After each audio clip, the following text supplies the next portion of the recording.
सिंध के मुख़्तलिफ़ शहरनि में स्कूल्स की बंदिश खिलाफ़ एहतजाजी मुज़ाहिरनि जो सिलसिलो हलंदड़ आहे। मुख़्तलिफ़ शहरनि में तफ़सील ते पहुचायूं पिया। मुज़ाहिरीन जो चवणु आहे त सिंध हुकूमत स्कूल्स बंदि करे शागिर्दनि जे मुस्तक़बिल सां खेॾी रही आहे। कंडियारो में टाइम न्यूज़ जो रिपोर्टर वहीद मेमून असां टेलीफोन लाइन ते आहे। वहीद, छा अपडेट्स आहिनि तव्हां वटि इन एहतजाज बाबति?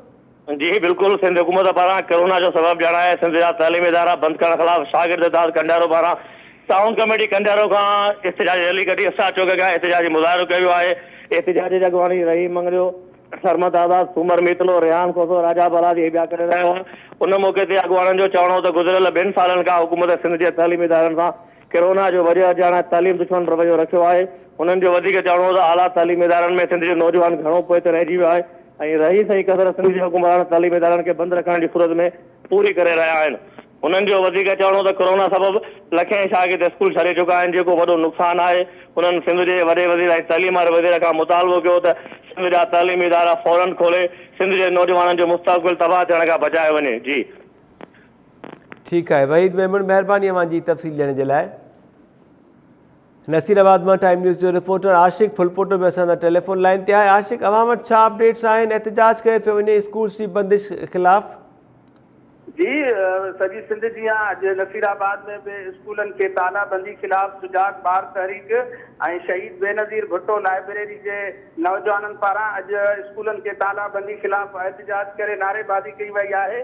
उन मौके ते हफ़ीज़ुल्लाह रमज़ान शेख रियाज़ फुलपोटो ॿियनि ॻाल्हाईंदे चयो त हर शइ सिंध जे अंदरि हले पई। हिकिड़े पासे त सिंध जे अंदरि बेरोज़गारी बदमुनी आहे, ॿिए पासे हाणे जेको असांजो तालीमी शऊर आहे उहा सिंध हुकूमत खसे रही आहे। हिननि चयो त जॾहिं शॉपिंग मॉल खां बि समूरा कारोबार हलनि पिया त पोइ स्कूलनि के ताला छो आहिनि। हिननि मुतालबो कंदे चयो त असीं ॿियो कुझु बि गवर्नमेंट खां कोन पिया घुरूं, असांखे सिर्फ़ु पंहिंजो शऊर ऐं स्कूलनि जा ताला खोलिया ॾिना वञनि, न त असांजी जिदोजहद जारी रहंदी। जी ठीकु आहे आशिक फुलपोटो, महिरबानी अव्हांजी तफ़सील ॾियण जे लाइ। इन मामले ते वधीक तफ़सील वठूं था ॾहरकीअ मां टाइम न्यूज़ जे रिपोर्टर आज़म सोरियाणी खां। आज़म, छा अपडेट्स आहिनि अव्हां वटि? जी माता, बिल्कुल सिंध हुकूमत तरफां जेको तालीमी इदारनि खे ॿीहर बंदि करण जो फ़ैसिलो कयो आहे कोरोना सबबि, उनजे करे जेको आहे हितां जा जेके शागिर्द आहिनि यूथ फोरम तरफां अॼु सरापा एहतजाज बणिजी GNCL चौक खां रैली कढी। जेके नौजवान आहिनि यूथ फोरम जा शोएब शर्मीर हसन लाशारी, इम्तियाज़ नाइक ऐं ॿियनि जी अॻवानी में रैली कढी। उन्हनि ॾहरकी प्रेस क्लब वारो एहतजाज कंदे चयो आहे त तालीम खे ताला नामंज़ूर आहिनि।